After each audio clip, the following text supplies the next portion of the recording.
একটাও ডিলিটেড ভোটারের নাম বাতিল হবে না নোটিশ ছাড়া। বিরাট সুখবর দিল ট্রাইব্যুনাল ভোটারদের জন্য। এই মুহূর্তে বড় সুখবর আপনাদের জন্য, প্রচুর ভোটারের নাম ডিলিট হয়ে গেছে। ইতিমধ্যে অনেকে আবেদনও করেছে, হয়তো আপনিও ভিডিওটি দেখছেন, আপনিও অ্যাপ্লাই করে ফেলেছেন। তো সেই ক্ষেত্রে আপনার আর কোনো রকম চিন্তা নেই। যদি আপনার নামটাও ডিলিট হয়ে গেছে, আপনিও যদি আবেদন করেছেন, এখনও যদি আপনার লিস্টে নাম না উঠেছে, তাহলে একদমই মিস করবেন না, ভিডিওটিকে লাস্ট অব্দি কন্টিনিউ করবেন।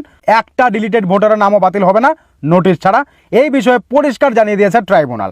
তো কি জানিয়েছে, কেন জানিয়েছে, এই সমস্ত কিছুটা জানাতে আজকের এই ভিডিও মনোযোগ সহকারে দেখবেন এবং ভিডিওটিকে প্রচুর পরিমাণে শেয়ার করবেন। প্রত্যেকটা ভোটারের কাছে যেন আপডেটটি পৌঁছে যায়, তারাও যেন আপডেটটা সম্পর্কে জানতে পারে। এবং আপনার মতামত অবশ্যই কমেন্ট বক্সে কমেন্ট করে জানাতে ভুলবেন না। আপনি কি কি ডকুমেন্ট দিয়েছেন, প্লাস আপনার এখনো নাম উঠেছে কিনা, আপনাকে ডেকেছে কিনা, অবশ্যই কমেন্ট করবেন। আর ভিডিওটিকে অবশ্যই রিকোয়েস্ট করবো শেয়ার করবেন। আধার কার্ড থাকলে আপনারা ভোট দিতে পারবেন, ভোটার কার্ড না থাকলেও। তো অবশ্যই কন্টিনিউ করবেন লাস্ট অব্দি, তাহলে সমস্ত কিছুটা বুঝতে পারবেন। আর রিকোয়েস্ট করবো ভিডিওটিকে আবারও শেয়ার করবেন। দেখুন বন্ধুরা, বলা হচ্ছে একটি ভোটারের নামও বাদ যাবে না। ডিলিটেড ভোটারের জন্য বিরাট সিদ্ধান্ত ট্রাইব্যুনালের।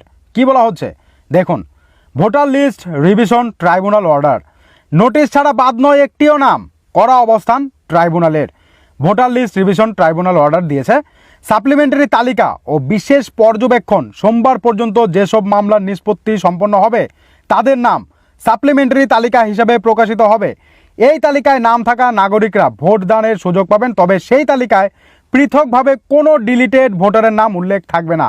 বুঝতে পারছেন, সাপ্লিমেন্টারি তালিকা প্রকাশ করা হবে আজ। সেই তালিকায় যদি আপনাদের নাম থাকে তাহলে আর কোনো রকম চিন্তা নেই, আপনারা ভোট দিতে পারবেন এবং আপনারাও যোগ্য হয়ে যাবেন। তো ভিডিওটিকে অবশ্যই শেয়ার করবেন, প্রত্যেকে যেন আপডেট সম্পর্কে জানতে পারে। এবার পৃথকভাবে কোনো ডিলিটেড ভোটারের নাম উল্লেখ থাকবে না, মানে সেই লিস্টে কিন্তু ডিলিটেড ভোটারের নাম উল্লেখ থাকবে না। যারা যোগ্য একমাত্র তাদের, যাদের নাম উঠানো হয়েছে তাদেরই নাম থাকবে।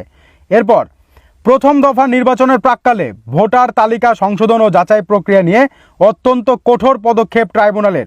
অবসরপ্রাপ্ত বিচারপতিদের সমন্বয়ে গঠিত বেঞ্চ সাফ জানিয়ে দিয়েছে, যথাযথ নোটিশ জারি করে সংশ্লিষ্ট ভোটারের বক্তব্য শোনার সুযোগ না দিয়ে কোনোভাবেই ভোটার তালিকা থেকে কারো নাম বাদ দেওয়া যাবে না। বুঝতে পারছেন, তো বড়সড় পদক্ষেপ নিয়েছে ভোটারদের জন্য।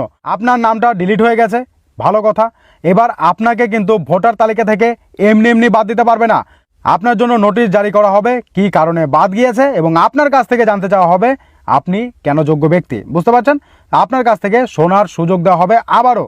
তো এইটা কিন্তু বড়সড় সিদ্ধান্ত নিয়েছে ট্রাইব্যুনাল। আপনার কি মতামত জানাবেন, এতে ভোটারদের অনেকটাই হেল্প হবে। কমিশন সূত্রের খবর, পোর্টালে আবেদনকারীর এনুমারেশন ফর্ম এবং লিঙ্ক সংক্রান্ত নথিপত্র যাচাই করা হচ্ছে। ঠিক আছে, পোর্টালে তারা যাচাই বাছাই করছে ট্রাইব্যুনাল। যদি আবেদনকারীর লিঙ্ক তার বাবা বা মায়ের সঙ্গে প্রমাণিত হয়, তবে বিচারপতিরা দেরি না করে মামলার নিষ্পত্তি করছেন। মানে ধরুন একজন ব্যক্তির নাম ডিলিট হয়ে গেছে, আমি আপনারটা দিয়ে বোঝাচ্ছি, আপনার নাম ডিলিট হয়ে গেছে।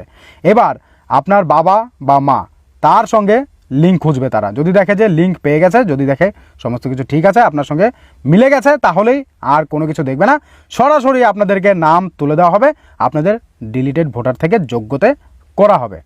বুঝতে পারছেন, এই সমস্ত মামলার নিষ্পত্তি দ্রুত করছেন তারা এই লিঙ্ক খুঁজে। তো অবশ্যই আপনি কমেন্ট বক্সে কমেন্ট করে জানাবেন আপনার বাবা মায়ের লিস্টে নাম ছিল কিনা আগে, এবং বা এখন রয়েছে কিনা, থাকা সত্ত্বেও আপনার ডিলিট হয়ে গেছে, কমেন্টে জানাতে ভুলবেন না। লগ ইন করে প্রতিদিন 10টি করে মামলার নিষ্পত্তি করা হচ্ছে। স্বচ্ছতা বজায় রাখতে বিচারপতিরা পোর্টালে 2000 ক্যারেক্টারের মধ্যে প্রতিটি মামলার রিজেক্ট বা অ্যালাউ করার কারণ স্পষ্টভাবে উল্লেখ করা হচ্ছে।